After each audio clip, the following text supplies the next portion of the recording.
papo, é de suma importância saber a base do que é prosperar, né? E o senhor explicou de uma forma muito clara para essas pessoas, para que entendam que é de uma forma ampla. Mas seguindo aqui as nossas perguntas, as curiosidades, enfim, eu sei que o pastor tem muita coisa para passar para a gente, bagagem, experiências. Mas entrando a respeito do seu livro, né, que é um livro muito bacana, que realmente tem muito conteúdo e dentro de uma base bíblica. Eu gostaria também de perguntar para o pastor quais são os passos para prosperar depois de tantas humilhações psicológicas. É o que geralmente a gente vê as mulheres sofrendo. Não só a violência física, mas a psicológica também abala muito, abala no fundo, né, na alma daquela mulher. Como começar aí os primeiros passos? Quais são as suas recomendações? Em primeiro lugar, quero dizer que realmente é um exercício de superação, né? O ambiente em que muitos podem estar vivendo, eles podem ou impulsionar a que as pessoas alcancem e vão mais longe, mas também podem fazer com que as pessoas fiquem inibidas, fiquem em seus mundos isolados e até com um grande sentimento depreciativo, né? E eu acredito que essa é a principal barreira, é a barreira inicial para ser rompida, né? Para ser superada, que é justamente voltar a acreditar que é para você, que ser próspero, que ter uma vida alegre, ter uma vida satisfeita, é para todos. Ela não. A gente, às vezes, quando vive em determinados momentos, em determinadas circunstâncias, depois de tanto tempo, é como aquele passarinho com a asa cortada, né? Ele não acredita que pode voar, mas é só uma questão de tempo e a asa voltar a crescer e possivelmente vai alçar voos altos, né? Então, o primeiro passo é acreditar. Eu acho que essa é uma das coisas que mais conflitam com aquelas pessoas que querem empreender, com aquelas pessoas que precisam crescer, precisam iniciar algo. Acreditar em si mesmo, mas fundamental, acreditar que Deus acredita em você. Eu costumo dizer a seguinte expressão: quem conhece que o alto acredita em você, você pode começar a acreditar em você também. Então, é um trabalho que, obviamente, precisa ser estabelecido em conjunto. Acho difícil uma pessoa sozinha conseguir sair e começar a enxergar de uma maneira diferente, porque às vezes foi tão acostumado, né, a viver uma vida limitada em que precisa de alguém ajudando. Então, a primeira recomendação seria: acredite em você. Busque ferramentas, há muitas ferramentas, né, para que você volte a acreditar em você. Mas, em segundo lugar, procure pessoas que vão te ajudar. É o momento de parar ou ouvir as pessoas que denigrem você, que te colocam para baixo, as pessoas que desacreditam. Esse é o momento de romper, até ter um distanciamento, esse sim é o distanciamento social saudável, né? E se aproximar daquelas pessoas que vão ter palavras de incentivo, de ânimo, de instrução, tá? Isso você pode ter em vários fóruns, né? Você pode encontrar isso numa igreja, pessoas que vão estar te ajudando. Você pode encontrar isso na academia, né? Começar a ter aula, começar a buscar conhecimento, e ali pessoas que estão com esta mesma visão de buscar conhecimento podem te ajudar. Você pode ter conselheiros, mentores, enfim, aqueles familiares que acreditam em você. Eu acho que o primeiro passo, o fundamental, é sair deste casulo e começar a acreditar. e buscar ajuda, porque sozinho, essa não é uma corrida de 100 metros rasos, né? Que sozinho você consegue. Essa é uma maratona. E a maratona a gente precisa de resiliência. Tá? Então, eu acredito muito em recomeços, em inícios, e que é viável, sim, essas pessoas que estão sofrendo humilhações, a começarem a mudarem o chip, né? Mudarem o que elas estão escutando. Isso é fundamental. Ah, sim. É importantíssimo, pastor, o que o senhor colocou, porque eu fui vítima durante 10 anos, né, de violência doméstica. Uhum, E, embora a gente tinha uma atividade, era um escritório, eu era, digamos, o braço direito, né, do meu ex-marido. E uhum, mesmo assim as humilhações eram tão grandes, o abalo psicológico era grande, que eu não me sentia capaz. Eu não me sentia capaz, eu não me sentia com condição. E o que o senhor colocou justamente é isso. Nem eu acreditava em mim. E foi uhum, uma porta que se abriu, né, que me fez acreditar em mim, como o senhor bem colocou, uma porta, seja uma instituição religiosa, ou seja o que for, mas procure ajuda. Eu tive isso. essa ajuda e através dessa ajuda eu descobri que eu comecei a acreditar em mim e que tinha algo superior que acreditava em mim também, que era possível Uhum. eu recomeçar e ir até mais longe, reescrever a história da minha vida e da minha família. E é de suma importância o que o senhor falou, porque realmente essa pessoa sozinha ela não consegue dar continuidade sem um apoio em várias outras portas. A porta que você se identifique, que você se sinta bem acolhida. É E verdade. isso é muito importante, né, pastor Emerson? Interessante, né, essa tua história, porque reflete bem a realidade de muitos, né, doutora? Exatamente. Até talvez tem pessoas que estão nos assistindo aqui, mulheres que estão ainda em ambiente, né? Ambiente Uhum. doméstico, não consegue ter uma iniciativa. Muitas pessoas perguntam por que ela se submete ainda a viver no ambiente. São inúmeros. A gente poderia ficar aqui quase uma hora falando. Eu, como vítima, eu sei que são inúmeros fatores. E a gente não pode realmente apontar o dedo. E sim, nós temos que ajudar essa pessoa a sair desse ambiente. Mas assim, pastor, o senhor já passou ali que o primeiro passo é acreditar, né? E eu sou testemunha viva desses passos aqui que o senhor, né, comentou, maravilhoso. E a pergunta que nos vem agora, pastor, é o seguinte: o senhor acredita que uma pessoa nasce com um talento ou ela pode adquirir esse talento ao longo da vida, diante de uma necessidade?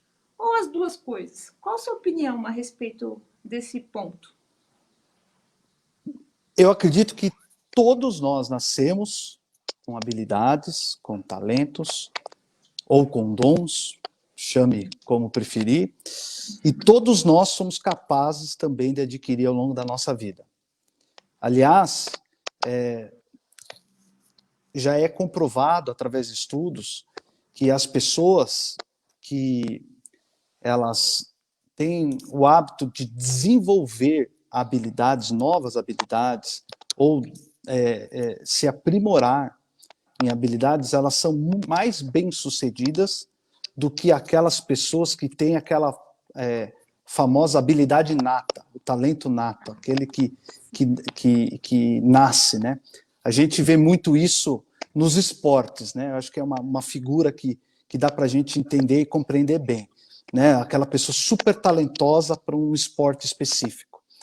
E o grande X da questão, e o que os estudos apontam, é que, em geral, a pessoa que ela é talentosa e ela sabe que ela é talentosa, ela não se esforça tanto. E aquelas pessoas que desenvolvem uma capacidade de esforço, de resiliência, de buscar melhorar cada vez mais, elas, porque talvez não tenham uma habilidade tão grande, nata, numa determinada área, ela acaba ultrapassando e porque aquilo, ela desenvolveu essa capacidade de melhorar, de se esforçar, quando tem um problema, quando tem uma circunstância difícil, e todos vão ter, seja aquele que tem uma habilidade inata ou aquele que está desenvolvendo, todos nós vamos ter dificuldades para fazer qualquer coisa. E aí, nesses momentos, aquele que tem apenas a habilidade inata, mas não aprendeu a desenvolvê-la, ele tem a tendência de desistir. E o grande pulo do gato, o grande lance é esse, que quando eu, ao longo da vida, fui treinado a me desenvolver e a ultrapassar dificuldades, então eu acabo alcançando grandes resultados. Então, olha só, eu acredito sim na habilidade inata, né? E também muito, e priorizo as competências, as habilidades, os talentos que se desenvolvem ao longo do tempo. Mas, olha só, para quem é um pouquinho mais, já tem uma certa idade, vai lembrar bem daquele jogador de basquete, o Oscar Schmidt. Hoje é um grande É do palestrante meu também, tempo. É do meu viu tempo. só? Viu só? Eu ouvi dizer por aí sobre ele, eu li em algum livro. Imagine. Mas ele, na sua biografia, ele diz que, e eu me lembro bem dessa expressão, que quando ele foi o maior jogador de basquete do Brasil, e ele diz que, ele conta que quando ele tinha um apelido, chamavam ele de Mão Santa. Inclusive os narradores chamavam ele de Mão Santa, porque ele realmente ele era diferenciado em acertar a cesta, né? E aí ele não gostava desse apelido, né? Dessa expressão. E aí foram perguntar para ele, mas por que você não gosta que te chamem de Mão Santa? Ele falou, porque dá a impressão que isso foi um dom que eu recebi assim, sem esforço nenhum. Que foi um dom divino que apareceu um dia na minha vida e eu não tive nenhum esforço para isso. Mas deixa eu te contar uma coisa. Eu só dou conta de fazer o que eu faço hoje porque depois de todo o período de treino que toda a equipe tinha, eu ficava, depois que acabava o treino, dando 1000 arremessos por dia. Então, o que isso nos ensina? Que a habilidade, seja ela nata, ou seja ela adquirida, desenvolvida, ela precisa dessa construção. Então, olha só, se eu tenho uma habilidade inata, e tenho um esforço, sou comprometido, desenvolvo, trabalho isso, eu sou um grande expoente, eu viro um grande expoente como um Oscar Schmidt. O que é para poucos, vamos reconhecer. Né? Nós, seres humanos normais, de repente não nascemos com essa grande habilidade natural, mas nós podemos desenvolver sim. Então, talvez alguém que esteja nos ouvindo nunca entrou num processo de desenvolver as suas forças. Eu quero te dizer que dá tempo. Dá tempo de você buscar se conhecer, saber as áreas que você tem um pouco mais de aptidão e buscar desenvolver. Isso é fundamental. Então, sim, as duas coisas existem. Procure aliar um pouco daquilo que você gosta de fazer, daquilo que você tem uma certa habilidade e desenvolva, dá tempo sim. Eu tenho certeza que você vai ser muito bem sucedido. Muito obrigada por compartilhar essa história. Eu não conhecia essa história do jogador de basquete, Oscar. Realmente muito bacana, inspiradora e nos faz ver, né, de uma outra forma. Para tudo você tem que pagar um preço, você tem uma condição, você tem que buscar aquilo, né? Não, simplesmente não cai, como diz, cai do céu e pronto. Não, você tem que fazer a sua parte, a sua contribuição. Mas, na sequência aqui, pastor, jogando essa análise que o senhor fez, por exemplo, essa mulher que ela se encontra ainda no ambiente de violência doméstica. E um dos fatores, como eu falei, existe N fatores, mas um dos fatores é uma dependência econômica desse agressor. Então, com base no que o senhor falou, né? E eu passei isso na minha vida. Eu vendi bombom para construir a minha faculdade, eu peguei o que tinha para fazer no momento, porque é digno. Qualquer tipo de atividade é digno. Então, foi aqui, o trabalho, ou o empreender, né, ou o prosperar, como o senhor bem coloca, levanta a nossa autoestima. Exatamente. Então, qual o conselho que o senhor dá para essa mulher que de repente fala, poxa, eu não sei fazer nada? Pelo que o senhor falou, não existe isso, né? Cada um pode sim fazer ou criar uma alternativa para isso. Seria qual o conselho que o senhor daria, pastor, para essa mulher que ela precisa de uma fonte de renda e ela não se vê, né, com ferramentas para trabalhar, iniciar a sua fonte de renda? Você já deu a dica principal aí, né? Você falou, ó, vendia bombom, fazer o que dava, fazer o que podia. E é mais ou menos esse o caminho, é fazer o que pode. Se a gente ficar tentando fazer o ideal, eu gosto de uma expressão, que o possível feito é melhor do que o ideal não feito. Então, às vezes a gente fica projetando grandes mudanças, né? E nem sempre isso é possível e real. Então, assim, mas em primeiro lugar, você precisa ter reconhecer quais são as suas habilidades. Também não adianta, eu me lembro bem quando eu era adolescente, e a minha mãe está escutando aí, ela pode confirmar. Mas eu tentei aprender a tocar todos os instrumentos musicais. Fui para a escola, tentei vários instrumentos musicais. Me esforcei um pouquinho, não muito, tenho que admitir, mas eu vi que aquilo eu não tinha uma habilidade. Óbvio, se eu tivesse um grande esforço, eu até conseguiria, sem dúvida nenhuma. Quando eu olho para minha filha mais velha, eu fico olhando e lembrando de mim. Ela toca 4, 5 instrumentos. E assim, ela pega o instrumento, ela começa a estudar e já sai tocando. Ou seja, é óbvio que há uma habilidade. Então, e aí, com o desenvolvimento dessa habilidade, então se torna algo que pode gerar bons frutos. Então, é mais ou menos isso. Eu preciso reconhecer algumas coisas, porque também casos contrários eu já vi. Eu tinha um conhecido, muitos anos atrás, e ele gostava de vendas. A praia dele, pelo menos ele achava, que ele era bom em vendas. Ele gostava de vendas. Então, uma vez, ele foi me vender, ele entrou numa operadora de telefonia, e ele foi me vender, na época, para ter internet móvel num notebook, vinha um cartão. Era um cartão com uma antena e o chip da operadora. E ele veio tentar me vender isso aí. Eu fiquei assim intrigado da onde ele tirou a ideia de que ele tinha habilidade para vendas.